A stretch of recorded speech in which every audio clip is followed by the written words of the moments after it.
The observation deck of research station hummed with the soft drone of life support systems, a constant reminder that beyond the reinforced carbon fiber walls lay the vacuum of space.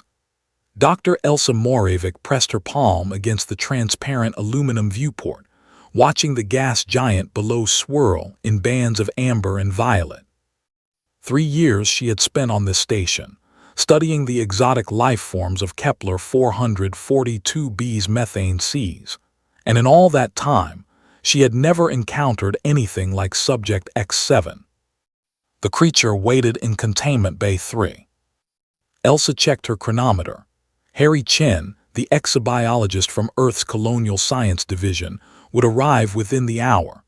The supply transport had docked 20 minutes ago, and protocol demanded she brief the new arrival before he saw X7. But Elsa found herself hesitating, her fingers drumming against the observation glass. How did one explain what defied explanation? She made her way through the station's narrow corridors, past sealed laboratories where autonomous systems analyzed soil samples and atmospheric readings. The station operated with a skeleton crew, just 8 researchers, rotated every 18 months. Elsa was the senior xenobiologist, which meant X7 was her responsibility. Her problem. Her failure. The containment bay's airlock cycled with a pneumatic hiss. Elsa stepped into the observation chamber, and there it was, Subject X7, coiled in the far corner of its enclosure behind 6-inch thick ballistic glass.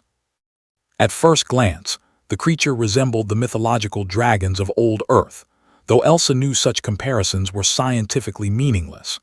X7's body stretched nearly 2 meters from its wedge-shaped head to the tip of its whip-like tail. Bioluminescent scales covered its serpentine form, flickering with patterns of blue and green that researchers had identified as a complex communication system. 4 limbs ending in dexterous talons gripped the metal floor. Most striking were the membranous wings folded against its flanks, not for flight in this low-gravity environment, but thermal regulation organs that cycled heat through a network of capillaries visible beneath the translucent membranes. The creature's eyes, 3 of them, arranged in a triangular pattern on its skull, tracked Elsa's movements with unsettling intelligence. "Still not eating," Elsa murmured, nodding the untouched protein synthesizer pellets scattered across the enclosure floor. X7 had been alone for 47 days. The expedition to Kepler 442b's southern archipelago had discovered a breeding colony of the species, later classified as Draconus kepleri, dwelling in underwater caverns where thermal vents created pockets of habitable warmth. The team had observed remarkable social behaviors, cooperative hunting, complex vocalizations, and what appeared to be rudimentary tool use. Then came the seismic event, a tectonic shift that collapsed the primary cavern system. The entire colony, 43 individuals, had perished. All except X7. The juvenile had been separated from the group, possibly during a hunting exercise. By the time the research team extracted it from the rubble, it was the last of its kind on the planet.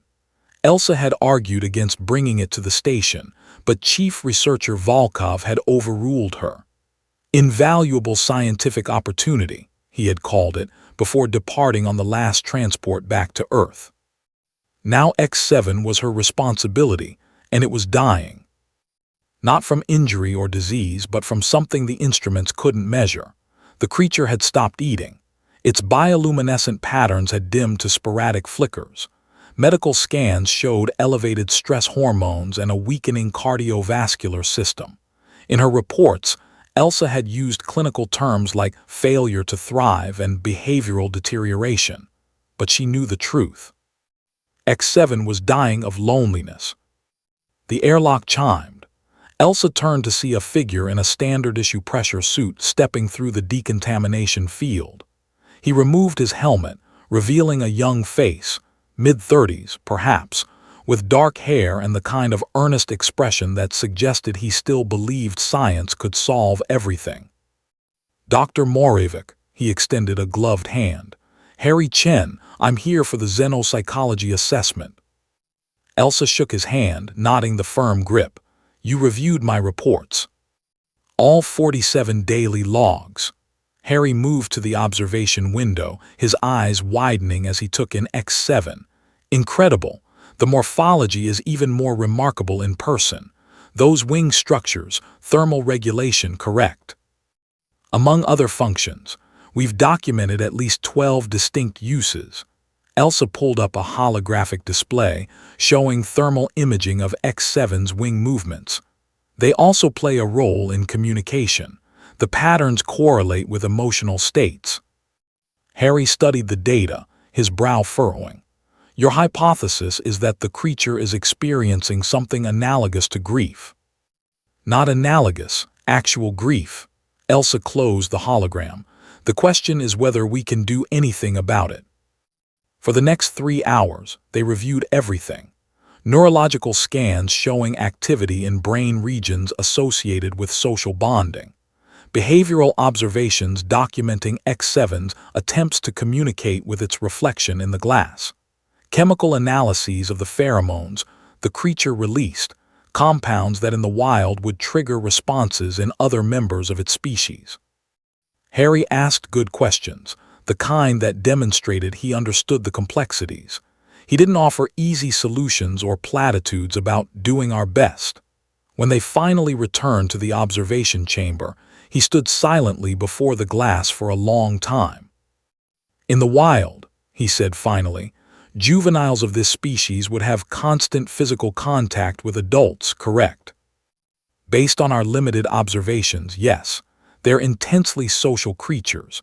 The young ones are never alone. And we've been treating it like a laboratory specimen. Harry's voice carried no judgment, only observation. Sterile environment, no physical contact. We're essentially keeping it in solitary confinement. Elsa felt something tighten in her chest. Safety protocols prohibit direct interaction with xenobiological specimens of unknown behavioral patterns.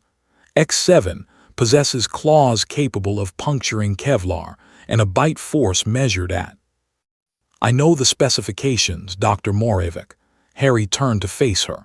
I'm also looking at a creature that's dying because we're afraid of it. It could be dangerous. So can humans under the right circumstances.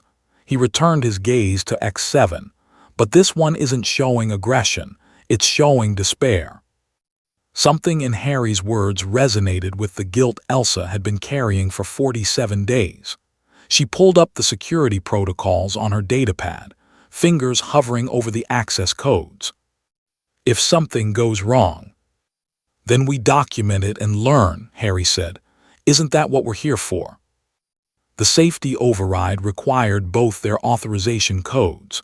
The inner airlock cycled open, and Harry stepped into the containment area before Elsa could second-guess the decision. X7's reaction was immediate.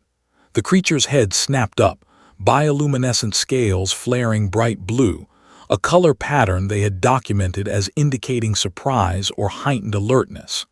It made a sound, a complex vocalization that combined frequencies across the audible spectrum. Harry moved slowly, keeping his hands visible. He spoke in a low, steady voice, not words that X7 could understand, but the tone itself carrying meaning. Easy there. I know you're scared. I know you're alone. Elsa watched the monitors, tracking X7's vital signs. Heart rate elevated but not dangerously so. Stress hormones spiking, then gradually declining. The creature remained coiled in the corner, but its 3 eyes tracked Harry's every movement. He sat down on the floor, making himself smaller, less threatening. Minutes passed. Then, with a movement so tentative it seemed almost cautious, X7 extended its neck, bringing its head closer to Harry. "That's it," Harry murmured. "I see you." What happened next would be analyzed in research papers for years to come. X7 moved forward, closing the distance in careful increments, until its scaled head rested against Harry's chest. The bioluminescent pattern shifted to a soft green, a color they had never documented before. Harry lifted one hand, hesitated, then gently touched the creature's head. X7 made a sound, a low thrumming that resonated through the containment bay. Elsa realized she had stopped breathing. Over the following weeks, a routine emerged. Harry spent hours each day in the containment bay, often joined by Elsa. They learned X7's patterns, its preferences, the subtle ways it communicated hunger or discomfort or contentment. The creature began eating again. Its bioluminescent displays became more vibrant. Medical scans showed improving health markers across all systems. But it was more than clinical improvement. X7 had found what it needed, not a replacement for its lost colony, but connection. The recognition that it was not alone. On the 63rd day, Elsa entered the containment bay to find Harry asleep against the wall, with X7 curled beside him, one wing draped protectively across his torso.